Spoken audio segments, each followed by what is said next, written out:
저는 현재 시어머니와 연락하지 않고 지내며 살고 있습니다. 남편도 제 생각에 동의했고 저에게 그 어떤 며느리 돌이나 간단한 연락조차 바라지 않아요. 그 정도로 시어머니의 행동에 경악할 만큼 질린 상태입니다. 저를 무시하는 건 참을 수 있겠는데 저희 친정 엄마까지 무시하면서 사돈댁 어려운 줄 모르고 욕심에 눈이 멀어 어떻게 그런 행동을 할 수 있는지 저는 절대로 이해 못하겠거든요. 이해하고 싶지도 않고요. 동네 창피하고 수치스러워 말하지 않았던 이야기이지만 익명의 힘을 빌어 여기에 한번 사연을 보내봅니다. 저는 사실 친아버지에 대한 기억이 별로 없어요. 왜냐하면 저희 엄마가 남동생을 임신하셨을 때 아빠가 집을 나가셨거든요. 엄마는 그냥 아빠가 중동에 일하러 가셨다고 말씀하셨지만 아주 나중에 동네 아줌마들에게 얘기를 듣게 되었어요. 아빠가 같은 동네에 미용실 하는 여자와 바람이 나서 타 지역에 딴 살림을 차렸다더군요. 가십거리를 좋아하는 동네 아줌마들 덕분에 저와 제 동생은 아빠에 대한 그리움조차 산산조각이 나버리며 그 깨진 파편에 가슴에 큰 상처를 받게 되었습니다. 엄마는 그나마 머리가 큰 저에게 사실대로 모든 걸 털어놓으시며 남동생이 뱃속에 생기자마자 아빠가 바람이 나셨고 엄마는 임신한 몸으로 아빠를 어떻게든 설득해 가정으로 되돌려 보고자 했지만 결국 안 되었다며 미안하다고 울면서 사과하셨어요. 죽을 듯이 고생하며 홀로 저희 키워온 엄마가 왜 사과를 해야 하는지 어린 맘에 이해가 안 가서 저도 답답했던 기억이 납니다. 엄마는 그렇게 홀로 제 남동생을 낳고 어리디 어린 저까지 씩씩하게 키워내며 꿋꿋하게 사셨습니다. 저희가 말을 안 들어 힘드실 텐데도 그 흔한 회초리질 한 번 안 하시고 말로만 설득해 저희를 훈육하셨어요. 그리고 어려운 가게 상황일 텐데도 저희가 먹고 싶다고 하는 건 거의 다 사주셨고 냉장고에도 간식거리, 과일들이 늘 가득 차 있었습니다. 엄마는 저희가 너무 어려서 오래 일하지도 못하셨고 주로 저희가 잠든 밤에만 부업으로 견과류 손질을 하거나 오징어 같은 걸 찢는 걸 하셨는데 생각해보면 저희는 딱히 모자라지 않게 살아왔던 것 같아요. 나중에 알고 보니 할머니께서 다달이 돈을 보내주셨다고 하더라고요. 외가가 아니라 친가, 그러니까 엄마의 시댁이죠. 아들이 바람나 조강지쳐 버리고 생떼 같은 애들까지 내팽개쳐가며 딴 살림을 차리니 할머니도 오죽 답답하시겠어요. 할머니는 며느리인 저희 엄마를 꽤나 예뻐하셨다고 합니다. 그런데 아들이 그 지경이니 너무 미안해서 다달이 돈이라도 보내주셨다더군요. 가끔 저희 집에 찾아오실 때도 항상 눈물 젖은 얼굴로 저희에게 미안하다는 사과만 반복하시다가 가신 게 기억이 나요. 엄마는 시어머니가 미울 법도 한데 늘 정성껏 대접하며 살뜰히 챙겨드렸고요. 어린 제가 보기에도 엄마와 할머니는 꽤나 애틋해 보였습니다. 여느 고부관계 같지 않았고요. 나중에 알고 보니 할머니가 꽤나 돈이 많으시다더군요. 아주 예전부터 몇 대째 큰 시장에서 원단 장사를 하셔선 갖고 계신 현금도 많으신 알부자라며 그래서 자기 아들이 벌인 가정을 할머니께서 손수 거둬 다달이 돈도 보내주시고 챙겨주셨나 봅니다. 그렇게 저와 제 동생은 할머니가 먼 발치서 보내주시는 성의와 엄마의 희생 덕분에 아빠 없이도 어떤 결여나 부족함 없이 잘 자라왔습니다. 간혹 질 나쁜 친구들이 아빠가 바람나 버린 애들이라며 놀릴 때 큰 타격이 없을 만큼 저와 제 동생은 마음이 단단하게 자라났어요. 엄마는 그렇게 씩씩하게 자란 저희에게 너무나 고마워했고 저랑 동생은 그 몇 배로 엄마에게 감사해야 하는 마음을 가지며 누구보다 똘똘 뭉치는 가족이 되었습니다. 그러던 와중 청천벽력 같은 소식이 들려온 거죠. 제가 중학교 입학을 앞두고 있던 어느 날 아빠가 돌아가셨다는 부고를 듣게 되었어요. 아빠가 딴 살림 차렸던 그 여자가 다른 남자와 바람이 났다더군요. 그래서 그 치정에 얽혀서 매일같이 싸우고 술 먹고 그런 생활을 하다가 몸싸움 과정에서 사고로 한순간에 돌아가셨다고 하더라고요. 엄마는 차분한 목소리로 저희에게 너희들 낳아주신 아빠가 돌아가셨다. 너희는 기억이 안 나겠지만 그래도 엄마한테는 너희 같은 소중한 선물을 준 고마우신 분이야. 옷 챙겨서 상갓집에 갈 거다. 거기서 어른들께 깍듯이 인사하고 아빠한테도 우리 이렇게 잘 컸다고 인사하러 가자. 그리고 좋은 곳 가시라고 배웅도 해드리고 라고 마른 얼굴로 말씀하셨던 게 아직도 기억이 납니다. 그렇게 저희는 고속버스만 거의 6시간을 타서 어느 장례식장에 갔고요. 거기서 너무나도 오랜만에, 아니 거의 처음으로 아버지와 대면했습니다. 비록 아버지는 이미 돌아가신 후라 사진으로밖에 볼 수 없었지만요. 상갓집에는 그 상갓녀 관련 사람들은 한 사람도 안 왔더군요. 아무래도 좋지 않게 돌아가시다 보니 친가 쪽 사람들만 몇 명 모여서 한산한 분위기였던 게 기억나요. 친가 어르신분들은 아빠 없이 잘 큰 저희가 대견하다며 연신 눈물을 훔치셨고 엄마를 위로하고 안아주기 바쁘셨죠. 엄마는 그렇게 장례 3일 동안 단 한 번도 울지 않고 꿋꿋하게 상을 치르셨어요. 장지까지 끝내고 돌아오는 버스 안에서도 엄마는 텅 빈 눈빛으로 창밖만 바라보셨던 기억이 납니다.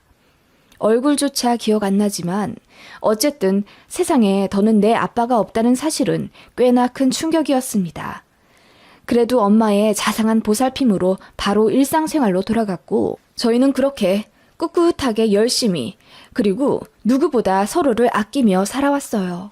엄마는 아빠가 돌아가신 이후로 더는 할머니한테 돈을 받지 않겠다고 선언하시고 바로 공장에 취직하셨습니다. 저와 동생은 공부도 꽤나 잘해서 학교에서 적어도 전교 10등 안엔 꼬박 들었고 각각 명문대에 들어가 교환학생까지 하며 남부럽지 않은 학창시절을 보냈어요. 물론 중간중간 과외로 학비는 벌어야 했지만 엄마가 고생하신 것에 비하면 아무것도 아니었죠. 제가 더 벌면 동생을 주고 동생이 많이 벌면 저를 주기도 하면서 사이좋게 서울에서 대학 다녔습니다. 그러다가 저는 꽤 좋은 대기업 개발팀에 들어갔고 남동생은 공부 더 하고 싶다며 전문대학원에 진학한 후 지금은 전문직 고연봉자입니다. 남들처럼, 아니 어떻게 보면 남들보다 더 잘 풀린 저희 남매였어요. 당연히 선이며 소개팅이며 많이도 들어왔죠. 저는 어쩐지 결혼하기 싫더라고요. 저희 엄마의 실패한 결혼을 피부로 체감했잖아요. 그래서인지 연애고 남자고 뭐고 사실 20대부터 딱히 관심이 안 가더라고요. 그러다가 30대 초반에 어떤 남자를 만나게 되었죠. 같은 계열사 사람이고 회식하다가 친해졌는데 성격이 서글서글하니 좋아서 금세 친해졌어요. 만나다 보니 더 좋아지더라고요. 가볍지 않고 진중해 보이는 성격에 절대 사람을 배신할 것 같진 않았습니다. 어쩐지 그런 모습에 본능적으로 호감이 느껴졌고 연애 감정이 커져서 결국 사귀게 되었어요. 그렇게 1년 반쯤 교제하다가 결혼 얘기까지 나와 일사천리로 진행하게 되었습니다. 그게 지금의 제 남편이고요. 남편 쪽에서 처음부터 결혼을 빠르게 밀어붙였어요. 그도 그럴 것이 남편은 저보다 5살이 많았고 남편이 장남인데 남동생도 결혼할 여자가 있다더군요. 보수적인 본인 집안에서는 그래도 순서를 지켜야 한다고 남동생 결혼을 지체시키고 있었고 그 와중에 남편이 저를 만나니 잘됐다 싶어 빨리 결혼시키자 서두르게 된 거죠. 저에게 한없이 젠틀하고 상냥했던 시부모님이었고 상견례도 아무 일 없이 서로 배려해주며 좋은 분위기로 잘 마쳤어요. 결혼 준비 과정에서 불협 화음도 없었습니다. 어쩌다 보니 거의 반반씩 부담하여 결혼하게 되었고 이렇듯 별 문제 없이 잘 흘러가는 것만으로도 인연이라 생각하며 시부모님께도 참 잘했어요. 그런데 저 혼자만의 착각이었나 봅니다. 시어머니는 사실 제가 마음에 안 차셨다고 나중에 고백하시더라고요. 신혼여행 다녀와서 시댁에 인사드리러 갔을 때 어머님이 말씀하셨어요.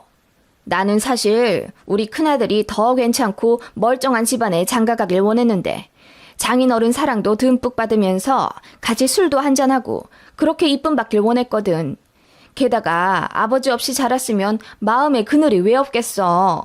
아무래도 부모 두 분 모두 멀쩡하게 있는 집안에서 자란 사람이랑은 다르겠지.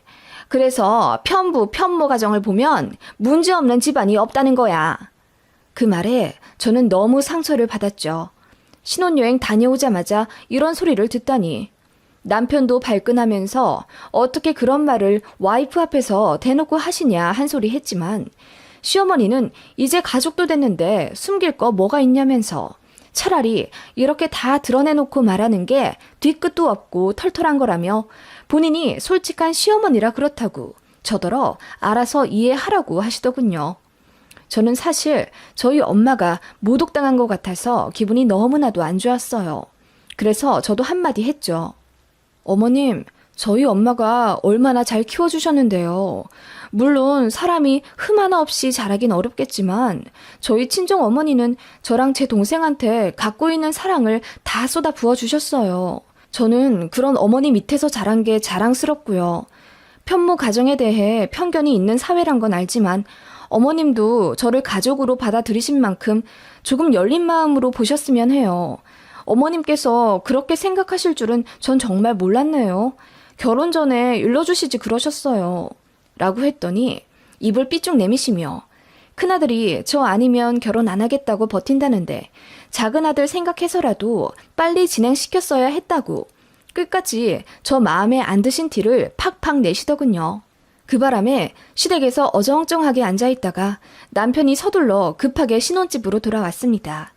돌아오는 차 안에서 펑펑 울었던 기억이 나네요. 남편은 본인이 대신 사과하겠다고는 했지만 그건 어디까지나 남편의 사과일 뿐이지 전혀 위로가 되지 않았죠. 그리고 몇 달 뒤 해가 바뀌자마자 도련님이 기다렸다는 듯 결혼을 하셨어요. 동서는 양가 부모님이 모두 교육자 출신이신 집안 사람이었는데 시어머니가 너무너무 좋아하시더라고요.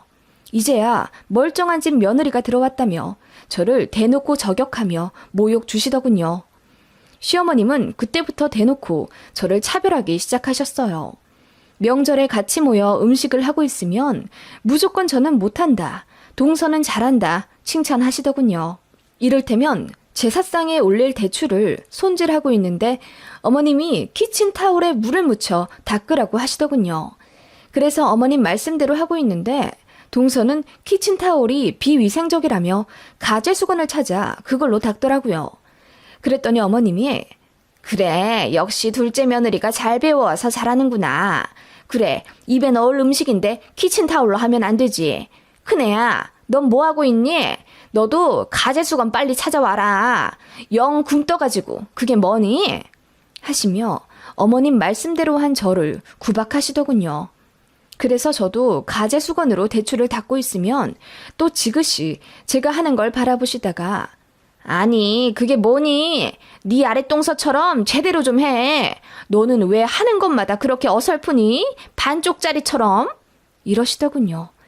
더 웃긴 건 동서가 가제수건이 더러워지니 이제 키친타올로 닦아야겠다며 말을 바꾸니 시모는 속 없는 사람처럼 그래 그래 하며 키친타올을 갖다 주시더라고요. 정말 황당하고 서럽고 아무튼 결혼 초반 그렇게 시모에게 개무시 당했던 거 생각만 하면 아직도 이가 갈립니다.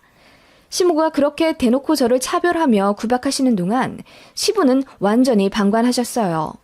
여자들 하는 일에 신경 쓰고 싶지 않다며 시모가 부엌에서 잡음을 내도 아무 말씀 안 하시며 시어른들과 장기만 두시던 시아버지였습니다. 시모는 남편이 저희랑 같은 공간에 있으면 무조건 제 편을 들 걸 알기 때문에 일부러 심부름을 시키며 집 밖에 내보내곤 하셨어요. 그렇게 결혼 초반 저는 시댁에서 철저히 외톨이였고 왕따였습니다. 손윗 동서인 제가 시모에게 그런 취급을 받으니 동서도 저를 무시하더라고요. 저보다 나이도 훨씬 어린데다 아랫동서인데도 불구하고 자기 혼자 슬그머니 말을 놓는가 하면 은근히 저에게 심부름을 시키려고 시동을 걸더라고요. 차에 뭘 두고 왔는데 좀 갖다 달라거나 목이 마른데 포도주스 좀 사다 줄 수 있냐는 둥. 처음엔 그게 뭐 별건가 해서 몇 번 해줬는데 알고 보니 저를 얕보고 일부러 그런 거더라고요. 그래서 아랫동서랑도 사이가 안 좋아졌어요. 제가 싫다고 딱 거절하니 동서가 시모에게 이르더군요. 시모는 동서 편을 들면서 나이도 많은 손윗동서가 볼품없고 너그럽지 못하게 왜 그러냐며 저를 타이르시더군요. 그런 일들을 몇 번 겪으니 너무 진절머리 나게 싫었고 결국 남편도 모든 걸 알게 되어서 시댁을 들어 엎은 적이 있어요. 그게 결혼 후 3년 정도 되었을 쯤이네요. 남편도 그런 거에 신경 쓰는 거 딱 질색하는 편이라서 그냥 저더러 시댁에 가지 말자고 하더군요. 그런 면엔 또 쿨해서 앞으로 저더러 시부모님 안 보고 살아도 된다고 자기가 다 막아주겠다고 하더군요. 저도 시댁에 숙여 들어가기 싫고 시어머니도 바뀔 만한 사람이 아니니까 남편이 일찌감치 모든 걸 파악하고 그냥 그렇게 중재해버린 거죠. 사실 저는 시댁에서 이런 취급을 받는 걸 친정엄마한테 말씀 못 드렸어요. 제가 결혼해서 행복하게 사는 줄만 알고 계셨고 이제 좀 마음 편하고 몸 편하게 지내시는 걸 알고 있기 때문에 더 입이 떨어지지 않았습니다. 그렇게 몇 년 시댁에 거의 왕래 안 하고 살았어요. 아이 낳고 나서 딱 한 번 보여드리고 명절에도 가지 않았습니다. 남편이 가지 말자고 하는데 제가 나서서 며느리 돌이 하고 싶으니 가자고 할 필요도 못 느꼈어요. 그 사이 시어머니는 아랫동서와 사이가 나빠져 버렸더군요. 사실 동서 인성이 그렇잖아요. 둘 다 사람 무시할 줄만 알고 입속만 챙기는 데다 다굴시키던 한 사람이 제가 빠지니 얼마나 심심했겠어요. 제가 몇 년 시댁에 아이의 발길 끊으니 둘이 지지고 볶고 난리도 아니었더라고요. 그러더니 이제 제가 아쉬우신 모양인지 시어머니가 저를 다시 찾으시더군요. 앓는 소리, 죽는 소리 다 하시니 솔직히 며느리 된 도리로서 외면하기가 쉽나요? 그래서 시댁에 갔더니 어머님이 제 손을 잡으시며 여우 같은 며느리는 이제 싫다. 나는 네가 곰 같아서 좋다. 대가리 안 돌리고 묵묵한 네가 좋아.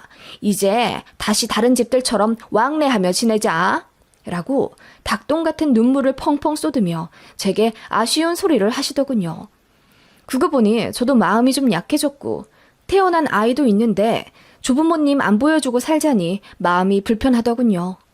그렇게 다시 시댁과 왕래하게 되었다는 이야기예요. 그게 결혼하고 나서 약 5년 동안 일어났던 사건들이네요. 시어머니는 이전과는 달리 조금 나아진 모습을 보이시려고는 했지만 여전히 틈만 나면 제 앞에서 편부모 가정 흠을 보이며 저를 깎아내리려고 하시더군요. 그 전에야 좋은 게 좋은 거라고 참았지만 더는 참을 필요도 없잖아요. 그래서 어머님께 어머님 그런 말씀 하지 마세요. 사람은 어떻게 될지 모르는 거고 저희 엄마도 과부가 되고 싶어 되신 것도 아닌데 왜 자꾸 그렇게 말씀하세요? 자꾸 그러시면 저도 더 이상은 못 참아요.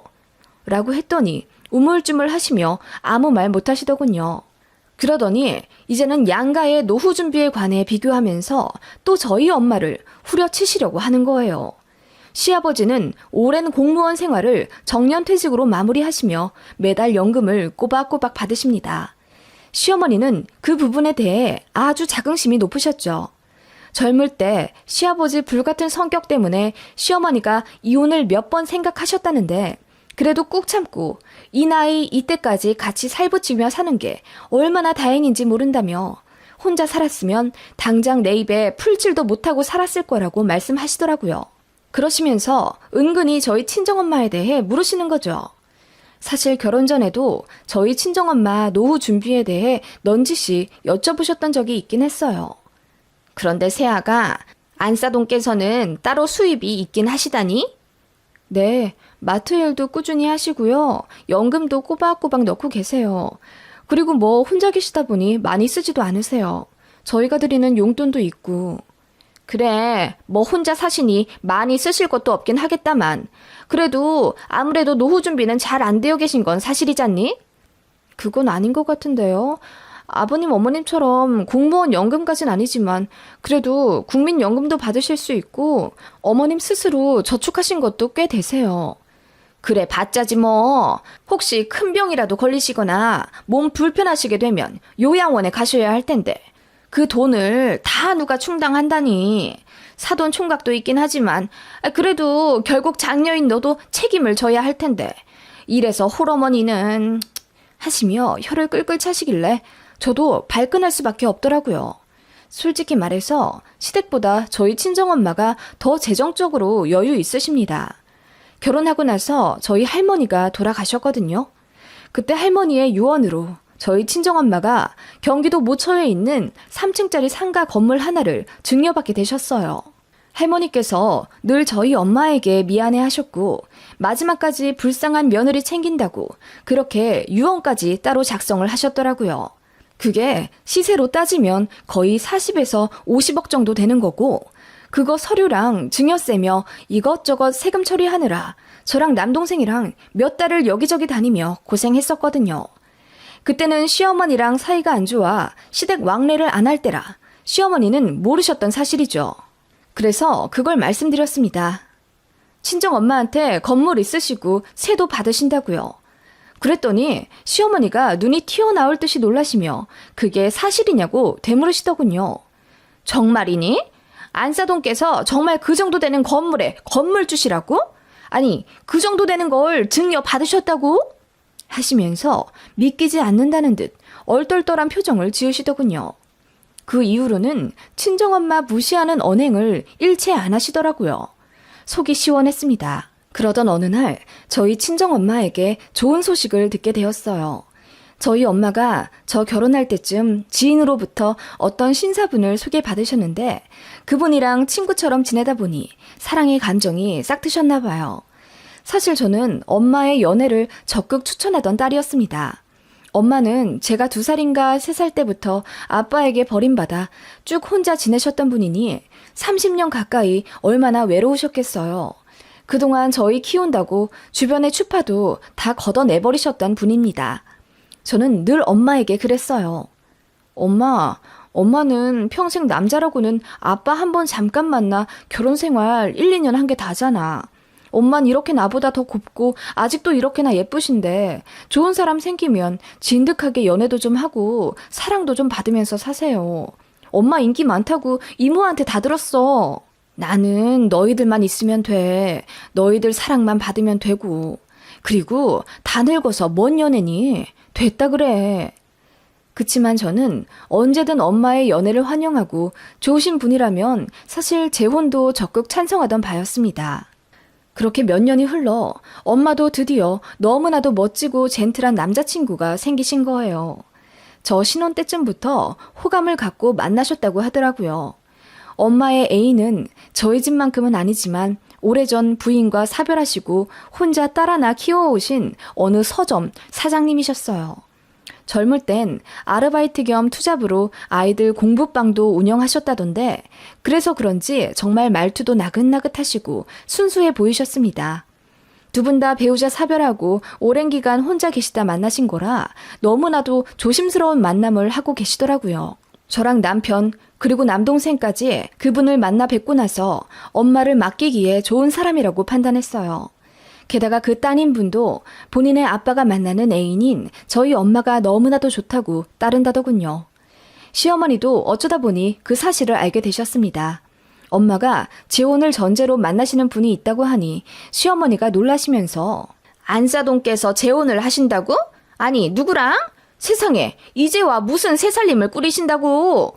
하시며 말을 줄이시더군요. 딱 봐도 마음에 안 든다는 분위기였습니다. 아니 자식들인 저희들이 좋다는데 시어머니가 그럴 입장이 안 되시잖아요. 그전에는 지금이라도 친정엄마 재혼하실 수 있게 저더러 선자리 좀 알아보라 어쩐다 하시더니 친정엄마 건물 있는 거 아시고서는 갑자기 태세 전환하신 게 웃겼어요. 시어머니는 그 이후로 틈만 나면 저에게 전화 거셔서는 아니 안사돈이 재혼하신다는 그분은 뭐 하시는 분인데 집안은 어떻고? 거기 자식들은 있어? 딸이야 아들이야? 응? 좀 자세히 좀 말해줘봐 하시며 닥달하시더군요. 서울 외곽 쪽 동네에서 서점하고 계시고요. 따님 하나 계세요. 저랑 제 동생 또래 정도고요. 좋으신 분이에요. 서로 많이 존중하며 아끼시고요. 정말 점잖으세요. 저랑 제 동생도 그분 많이 만나 뵀어요. 걱정 안 하셔도 돼요. 아니, 걱정이라기보다는 그래도 좀 더 생각해봐야 되지 않겠니? 재혼은 좀 황당하다 얘. 아니 그냥 연애만 하시거나 아니면 동거를 하시라고 해. 서류까지 합칠 필요 있어? 자식들도 다 컸고 남은 날이 얼마나 된다고. 그 말에 저도 화가 나더군요. 남은 날이 얼마나 된다뇨? 오래 사시라고 덕담을 하셔도 모자랄 판에 너무 무례하시네요. 어머님, 제가 어머님께 남은 날 얼마 안 남으셨으니 이렇게 해라 저렇게 해라 말씀드리면 좋으세요? 라고 했더니 아무 말 못하시더군요. 그렇게 잠잠하나 싶더니 시어머니가 저희 친정엄마 재혼하실 분 전화번호 좀 알 수 있냐고 물으시더군요. 황당해서 그건 왜 물으시냐 했더니 사돈 되실 수도 있는데 뭐 좀 여쭤보려고 한다며 하시길래 제가 그럼 재혼하고 나서 아셔도 늦지 않으실 거라 하니 뭐라 궁시렁거리시더군요. 그런데 정말 까무러칠 만한 사건이 터졌습니다. 시어머니가 저희 새아버지를 되실 분이 운영하신다는 서점을 어떻게 뒷조사로 알아내신 모양입니다. 거길 찾아가셨다더군요. 지금부터 진짜 황당한 얘기가 이어집니다. 들으시면 정말 놀라실 거예요. 시어머니가 시고모님 대동에서 그 서점에 방문하셨다더군요. 그래서 새아버지 되실 분께 인사하면서 자기가 누구 시어머니인데 얘기 좀 했으면 좋겠다 하시며 잠깐 카페에 가자고 하셨다더군요. 그래서 같이 가서 앉자마자 하는 얘기가 저기 우리 안사돈이랑 재혼하신다던데 이 얘기는 아시나요? 안사돈 아주 젊을 때 돌아가신 사돈 양반이 바람을 피웠다더군요. 그래서 딴 살림 차려 나간 건 알고 계시는지요? 아, 네. 얼추 들어 알고 있죠. 그 사람이 고생 많이 했다고 들었습니다. 마음이 아프죠. 그런데 왜 그러시나요? 아니, 그렇게 신혼인데 왜 바람이 났을까요? 안사돈이 성격적으로 결함이 있어서 바람이 나셨겠죠. 상견례 때도 느꼈지만 말도 별로 없고 숫기도 없는 것이 영 애교도 없어 보이고 어떻게 보면 좀 음침하기까지 하더라고요. 그런 분이랑 뒤늦게 재혼해서 행복하시겠어요? 듣기로는 거기도 사별하신 지 오래 되셨다는데 제가 보기엔 둘이 잘 안 맞으시는 것 같거든요. 아니, 그걸 어떻게 판단하십니까? 그리고 돌아가신 그분이랑 바람이 났던 뭘 하건 제 애인 잘못은 하나도 없습니다. 그리고 성격이 진중하고 책임감이 있어서 저는 좋은데요. 말씀대로 둘 다 사별한 지 꽤 됐으니 서로 더 조심스럽고 신중해야 합니다. 그런 면에서 저희는 너무나 잘 맞는다고 생각하는데요. 왜 이런 말씀을 여기까지 찾아와서 하시는지 모르겠지만 저희가 알아서 합니다. 현주 시어머니라 하셨나요? 재혼하게 되면 왕래가 있을지 없을지 모르겠으나 이런 말씀까지 하시는 건 선을 넘으시는 것 같습니다. 저는 이만 일어나겠습니다. 라고 하며 새아버지 되실 분이 언짢아 하셨대요. 그 얘기를 나중에 듣고 나서 저는 너무나 황당하고 분노가 치밀어 오르더군요. 이런 말 좀 심하지만 진짜 본인이 뭐라고 거길 찾아서 그런 망언을 하는지. 그래서 바로 시댁에 달려가 시어머니께 소리를 질렀어요. 어머님, 제 새아버지 되실 분한테 찾아가서 저희 친정엄마 험담을 했다는 게 사실이에요? 왜 그러셨어요? 아니, 어머님이 무슨 권리로 저희 엄마 재혼에 대해 왈가왈부하시는데요. 어머님이 뭐라도 되시나요? 라고 했더니 시어머니가 당황하셔서는 아니, 그래도 내 아들의 장인 되실 분이잖니. 그러니까 나도 인사도 좀 하고 상의도 좀 하고. 무슨 상의요? 어머님 정말 이해 안 가요. 왜 그러시는데요? 아니, 네 친정엄마 건물 있으시다며. 그거 보고 재혼하려고 하는 거 아니냐고. 네 시부모도 가족이고 니들 재산에 대해 좀 보호해줄 필요가 있지 않겠니? 그거 홀라당 넘어가면 어쩌려고 그렇게 재산도 있는 양반이 뭣도 모르고 재혼을 하신대. 혼자 오래 사셨으면 니네 엄마도 얼마나 순진하시겠어? 내가 가서 좀 쳐낼 건 쳐내야지. 그 말에 제가 황당해서 헛웃음을 치니 그래, 네 말 맞다나 내가 뭐 되는 건 아니지만 그래도 네 친정엄마 재산이면 네 재산도 되는 거고 네 재산이면 우리 아들 재산도 되는 건데 어떻게 그걸 모르는 척하고 있니? 그 집은 딸만 하나 있어서 다행이긴 하다만 거기에 아들이라도 줄줄이 딸려 있어봐. 네 친정엄마 건물 반씩 쪼개서 나눠 가져야 할걸? 우리 아들 맞사위니 제일 큰 지분이 있는데 홀라당 넘어가게 생긴 걸 두 눈 뜨고 봐야 하냐는 거야. 하며 흥분하시고 소리를 지르시더군요. 이제 알겠더라고요. 친정엄마가 증여받으신 그 건물 때문에 이렇게 무례한 행동을 하신 시어머니였더라고요. 어머님, 저도 성인이고 제 동생도 성인이에요. 엄마 건물? 그건 어디까지나 엄마 명이고요. 만에 하나 누구에게 넘어간다고 한들 제 남편은 아니죠. 저나 제 동생이 있는데요. 왜 저희는 건너뛰고 아들부터 챙기시나요? 어머님은 왜 벌써부터 저희 엄마 건물을 아들한테 물려줄 생각을 하고 계세요? 떡 줄 사람은 생각도 않고 있는데 김칫국부터 드시네요. 라고 했더니 어머님이 얼굴이 빨개져서는 아무 말 못하시더군요. 제가 다시는 건물 얘기 입에 올리지도 말라고 했습니다. 어디까지나 친정엄마 노후 자금이고 살아계시는 한 저나 남동생이 그거 노릴 생각도 없을 뿐더러 엄마 재산이니 철저하게 지켜줄 거라고 했습니다. 그리고 제가 덧붙여 말했죠. 어머님, 여기서 저희 친정엄마한테 제일 위험한 사람은 어머님이신 거 아시죠? 라고 했더니 어머님이 부들부들 하시더군요. 그리고 저희 친정엄마는 서류는 합치지 않으시고 결혼식만 올리며 그분과 살게 되셨습니다. 사실 엄마도 결혼이고 재혼이고 누군가와 서류상 배우자가 된다는 게 부질없는 짓인 걸 누구보다 잘 아시는 분이기 때문에 애초부터 그렇게 하길 원하셨어요. 연애를 하거나 같이 살 수는 있되 누군가의 호적에 오르내리긴 싫다고 하셨고 그 부분은 새아버지도 너무나 흔쾌히 존중하며 인정하셨어요. 나중에 아주 나중에 더 믿음이 생기면 그때 가서 결정해도 늦지 않다는 두 분의 현명함으로 그렇게 지금 너무나도 행복하게 서로를 의지하며 잘 살고 계십니다. 엄마는 저희 남매와 함께 건물 잘 관리하고 계시고요. 저는 시어머니의 경솔함에 정이 다 떨어져서 그 이후로 다시 거의 연락 안 하고 살고 있고요. 아무리 속마음이 그렇더라도 어떻게 그걸 실천할 생각을 하시는지 사돈댁이 얼마나 만만하면 그렇겠어요. 시어머니 생각만 하면 어이가 없어요.